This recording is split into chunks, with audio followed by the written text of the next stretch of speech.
Shalom, Bwana Yesu Kristo asifiwe. Ninamshukuru Mungu sana kwa zawadi ya uhai na kwa zawadi ya wokovu. Ninamshukuru Mungu sana kwa kuwa mahali hapa tena siku ya leo ili tukaweze kutafakari neno la Mungu kwa pamoja kama wanawake, ndio tukaweze kuimarika na kutembea katika njia ambazo zinampendeza Mungu. Sasa siku ya leo tunaenda kutafakari kwa ajili ya kutengeneza mazingira yanao mtukuza Mungu, kwa sababu shetani kazi yake kabla akuataka ama kabla afanye uovu katika maisha yako, lazima atengeneze mazingira ambayo yatamfanya akuwe comfortable, ili anapokuataka yale mapepo ambayo atayatuma kufanya ile mission yake itimie. Yani ana make sure anayatengenezea mazingira, unaona, ndio yale mapepo yakaweze kufanya kazi kwa nguvu. So hata sisi ambao tumeokoka tunamtegemea Kristo, tunafaa kutengeneza mazingira ambayo yanamkaribisha Roho Mtakatifu, yanashukisha uwepo wa Mungu katika maisha yetu. Tusikuwe watu ambao tunatengeneza mazingira ambayo uwepo wa Mungu hauwezi shuka.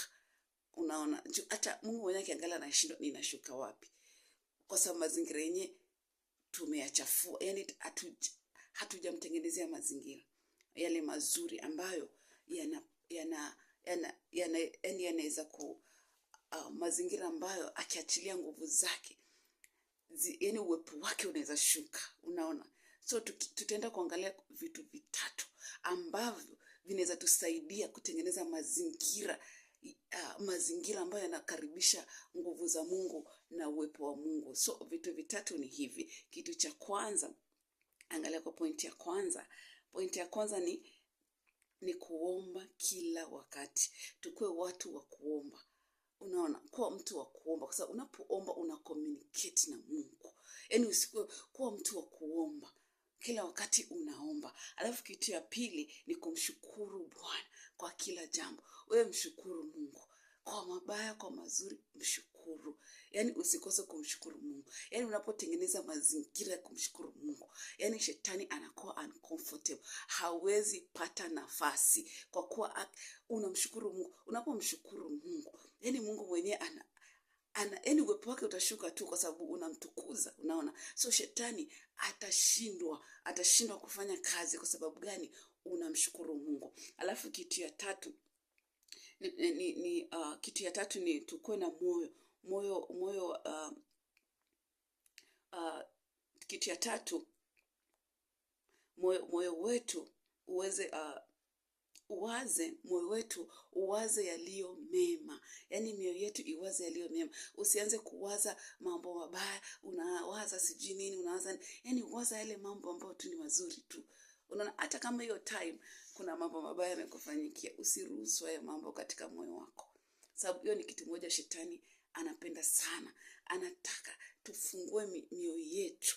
Unaona, tufungue mioyo yetu, alafu aingie sasa, akae hapo, alete yale mapepo yake sasa yakae katika mioyo yetu. Sasa yale mapepo yakikaa katika mioyo, ndo yanaanza kutuma ile mishale ya mawazo mabaya, mishale ya kukata tamaa, mishale ya kufanya nini. Lakini usiporuhusu, yani mawazo yako yakiwa yanawaza mema tu, yanawaza mazuri, ni Roho Mtakatifu ndiye atakayeingia katika moyo wako. Na Roho Mtakatifu akiingia katika moyo wako, wewe utakuwa unawaza mema tu, utamtukuza Mungu. Kwa sababu Roho Mtakatifu hawezi kuongoza kuwaza mema ama kutenda mema, kuwaza mabaya ama kutenda mabaya. Roho Mtakatifu atakuongoza kutenda mema na kuwaza mema. Lakini mapepo yakitawala moyo wako, utawaza mabaya kuhusu watu, utakata tamaa, yani utakuwa, kwa sababu hayo mapepo ndio yana control. Hayo ndio yanakucontrol na kuongoza ni nini ya kufanya na nini ya kutokufanya. Lakini ukimruhusu Roho Mtakatifu sasa kae ndani ya moyo wako, yeye atakuongoza kufanya nini? Kuwaza mema. So lazima tukue makini sana kwa haya mambo matatu. Kitu ya kwanza ni kuomba sana. Tusikose kuomba, communicate na Mungu.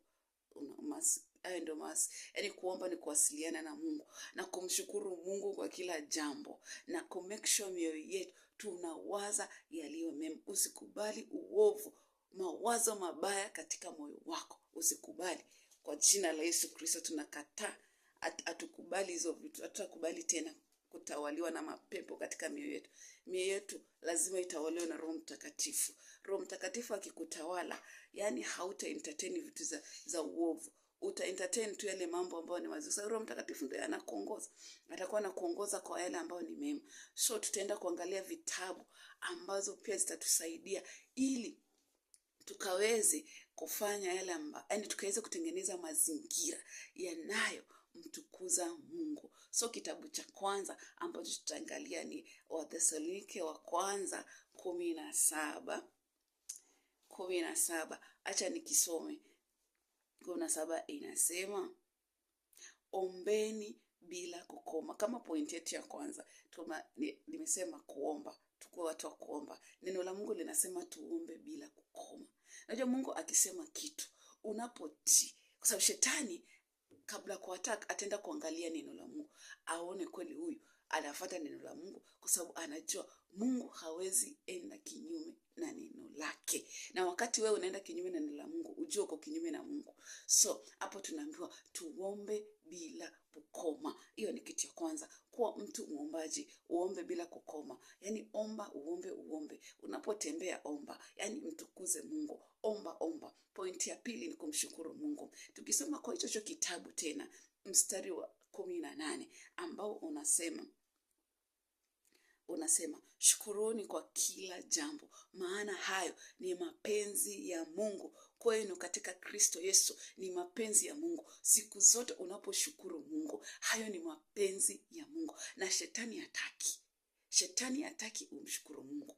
Shetani anataka wakati mambo ni mabaya, unaanza kulaumu, unaanza kuuliza kwa nini, mbona sasa imenifanyikia, mbona sasa huyu amenifanyia hivi, mbona sasa amefanya. Hata kama mambo yamekufanyikia mabaya, hata kama hiyo wakati unapitia magumu, wewe mshukuru Mungu. Kwa sababu shetani unapoanza kama kuna situation imekufanyikia ambayo sio mzuri, unapoanza kumtukuza, unapokosa kumshukuru Mungu kwa hiyo hali yako ngumu, utaanza kulalamika, utaanza kunungunika. Na the more unaanza kunungunika na kulalamika, yale mapepo ambayo yametumwa kuleta ule uovu unayapatia nguvu. Lakini unapomshukuru Mungu, yale mapepo ambayo yametumwa kukuangamiza, kukushusha, kukufanya usikie, yani kupitia hiyo situation mbaya, kwa sababu kitu yote mbaya, uovu wote, nyuma ya uovu ni maroho chafu zinakuanga nyuma yake kusukuma wewe uovu ufanyike. So ule uovu unapotumwa katika maisha yako, na wewe saa hizo unaanza kumshukuru Mungu, unaanza kumtukuza Mungu, yale mapepo ambayo yametumwa ili kutimiza ule uovu katika maisha yako yanakuwa uncomfortable. Kwa sababu gani? Umetengeneza mazingira ambayo hayawafai, kwa sababu wana expect uanze kulalamika, uanze kunungunika, uanze kuuliza Mungu, mbona inafanyika, mbona imenifanyikia, mbona huyu sasa ananifanyia hivi, mbona sijui nini. Unapofanya hivyo unatengenezea yale mapepo mazingira mazuri ya kukuattack na kufanya kazi vizuri. Lakini unapomshukuru Mungu kwa ule ubaya unaofanyika katika maisha yako, kwa yale mateso unayopitia, whatever chenye unapitia ambacho sio kizuri, lakini wewe unachagua kumtukuza Mungu, unatengeneza mazingira ya kualika nguvu za Mungu na uwepo wa Mungu. Kokote utakapomshukuru Mungu, utakapomtukuza Mungu, Mungu lazima ashuke. Hata ukisoma story yao vijana wa Ibrania, wale ambao mfalme alisema wasipoabudu Mungu wao atawatupa katika atawatupa katika moto. Lazima kila mtu amwabudu Mungu wake. Asipomwabudu wanatupa kwa moto. Lakini wale vijana walisema hatutamwabudu Mungu wako, sisi tutamwabudu Mungu wetu. Na hata ukatutupa kwa moto bado hatutamwabudu.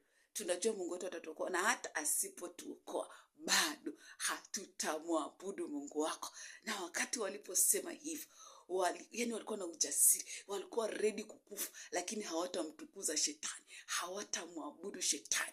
Na hiyo tu peke yake Yani hiyo tu kumtukuza Mungu katika ile majaribu walikuwa wamewekwa.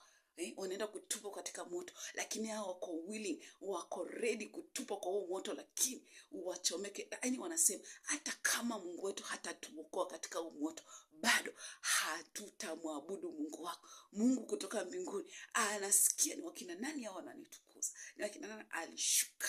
Mfalme mwenyewe anaangalia, anashangaa, tumetupwa watatu, huyu wa nne ametoka wapi wa nne? Unaona? So hapo tayari Mungu alishuka.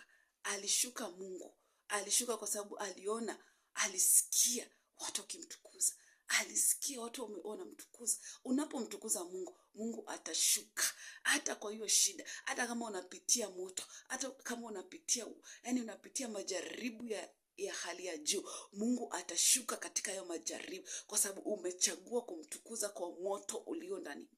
Ule moto ambao umetupwa katika moto, lakini wewe unachagua kumtukuza Mungu. Mungu atashuka. So tuchague kumtukuza Mungu, kumshukuru Mungu hata katika shida, hata kama umekataliwa, hata kama umedharauliwa, hata kama umesimangwa, hata kama dunia mzima yote imekuchukia, wewe mtukuze Mungu kwa hiyo hali. Mungu atashuka, uwepo wake utashuka, na shetani atashindwa. Haezi shinda. Unapomtukuza Mungu, shetani atashindwa tu. Hayo mapepo hayawezi karibu na wewe. Unaona? Kwa sababu uwepo wa Mungu utashuka. Uwepo wa Mungu ukishuka, yale mapepo yatakuwa uncomfortable, hayataweza kufanya kazi. So tumshukuru Mungu. Na pointi ya mwisho ni mioyo yetu, yani tuwaze yaliyo mema. Unaona? Tusiwaze mambo ambayo yani si mambo mazuri. Tunaweka mambo mabaya katika mioyo yetu, mawazo. Usikubali. Haijalishi unapitia shida gani, wewe waza yaliyo mema. Tafakari Mungu, muabudu. Yani mshukuru Mungu tu kwa ule ukuu wake, sababu Mungu ni mkuu. Hakuna vile, yani huwezi sema ati hakuna kitu mzuri chenye Mungu amekufanyia. Hata kama uko na mashida mingi, lazima kuna kitu kizuri ambacho Mungu amekufanyia. Anza kuwaza yale mambo mazuri ambayo Mungu amekufanyia. So kwa hiyo pointi ya 3, tutaenda kusoma katika kitabu cha Mithali. Tutasoma Mithali 4:23 ambayo inasema, linda moyo wako kuliko yote uyalindayo, maana ndiko zitokazo chemichemi za uzima. Tunaambiwa tunaambiwa linda moyo wako. Tunaambiwa tulinde mioyo yetu. Tulinde mioyo yetu kuliko yote tulindavyo, kwa sababu hapo ndo chemichemi ya uhai inatokea. So hapo katika moyo, Roho Mtakatifu anakaa katika moyo. Na reason why Roho Mtakatifu anashindwa kuingia katika moyo ni kwa sababu huo moyo umejaa na mapepo. Tumefungulia milango, mapepo, mashetani ndio yamekaa pale kwa ule moyo. Ya kazi yao ni kutuma mishale ya mawazo mabaya, kutuma mishale ya kukata tamaa, kutuma mishale, yani tu unakuwa tu mtu, yani unakuwa tu umechafuka, kwa sababu roho mchafu akikaa ndani ya moyo wako utachafuka tu, huwezi kuwa msafi. Unaona? So ni lazima tung'ang'ane, tusiruhusu uovu wote uingie katika mioyo yetu. Tung'ang'ane kabisa hiyo moyo wetu Roho Mtakatifu akae, kwa sababu yeye ndio chemichemi ya uzima, akae ndani ya mioyo yetu. So tung'ang'ane sana, tujitenge na kila uovu wote, utoke katika mioyo yetu. Mawazo mabaya, matendo yote ya maovu yaliyopata mamlaka yaliyopata nafasi katika mioyo yetu, tung'ang'ane hayo matendo mabaya yatoke katika mioyo yetu. Hizo roho chafu zilizopata nafasi katika mioyo yetu, tung'ang'ane sana zitoke katika mioyo yetu, ili Roho Mtakatifu aingie, akae katika mioyo yetu, ndo chemichemi ya uhai ianze kuonekana ndani katika maisha yetu. Unaona? Vitu vianze kuwork out. Wale shetani ametawala, umeshindwa kuacha mawazo mabaya, umeshindwa tu kufanya vitu vizuri. Kwa sababu gani? Kwa sababu moyo wako umetawaliwa na mapepo. Mapepo ndio yamekaa pale kwa moyo wako. Moyo wako umechafuka. Tunaomba tulinde sana mioyo yetu kuliko vyote tulindavyo, kwa kuwa hapo ndipo chemichemi ya uhai inatokea. Unaona? Hapo chemichemi ya uhai, Roho Mtakatifu ndio chemichemi ya uhai, anafaa kukaa hapo kwa mioyo yetu. Tusipolinda mioyo yetu, mapepo yataingia, yatakaa ndani ya mioyo yetu. So tulinde sana mioyo yetu, tujitenge na uovu. Kitu yoyote ambayo haimtukuzi Mungu usientertain, kaa mbali nayo. Mtukuze Mungu, mshukuru Mungu. Hata kama uko kwa shida, hata kama shetani amekufunga, amekushika katika vifungo, amefanya nini, mtukuze Mungu katika hayo majaribu shetani amekuweka. Mtukuze Mungu. Kama vile Paulo na Sila, shetani aliweka gerezani akidhania ati sasa amewaweza, lakini katika hilo gereza walimtukuza Mungu, waliimba, walimsifu Mungu, uwepo wa Mungu kashuka, magereza yalifunguka. So kokote huko usiruhusu kutokumshukuru Mungu. Sasa unapomshukuru Mungu, uwepo wa Mungu unashuka. Hata kama uko mahali umefungwa, umeshikwa, vitu zako hazi work out, vitu tu zimeharibika, lakini wewe unachagua kumtukuza Mungu na kumwabudu Mungu, uwepo wa Mungu utashuka. I'm telling you, hakuna mapepo yatastahimili uwepo wa Mungu. Hakuna uovu utakaostahimili uwepo wa Mungu. Sasa kila ambacho unahitaji ni kushukisha uwepo wa Mungu. Shukisha uwepo wa Mungu kwa kila situation, kwa kila hali unayopitia. Make sure unashukisha uwepo wa Mungu. Uwepo wa Mungu ushuke kila wakati, kila mahali, kokote unaenda, anyway. Make sure unatengeneza mazingira yanakaribisha uwepo wa Mungu kila wakati.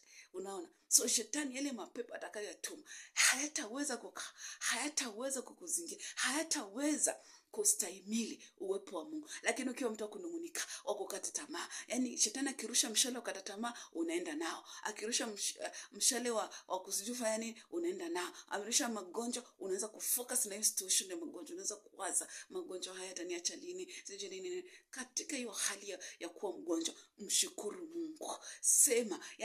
Sema mimi nitaishi, sitakufa, nitausimulia ukuu wa Mungu. Sababu ni neno la Mungu. Neno la Mungu ni uhai, neno la Mungu linaishi. Ishi neno la Mungu, mtukuze Mungu. Make sure unatengeneza mazingira ambayo yanamfanya shetani uncomfortable, asipate nafasi hata dakika moja. Mtukuze Mungu kwa kila situation. Make sure unamtukuza Mungu. Make sure mtukuze Mungu. Mwabudu Mungu. Mtukuze Mungu. Tukuza Mungu wako. Yeye alikuumba umtukuze. Si shetani alikuumba. Usianze kumtukuza shetani kwa decisions ambazo na make. Unaona?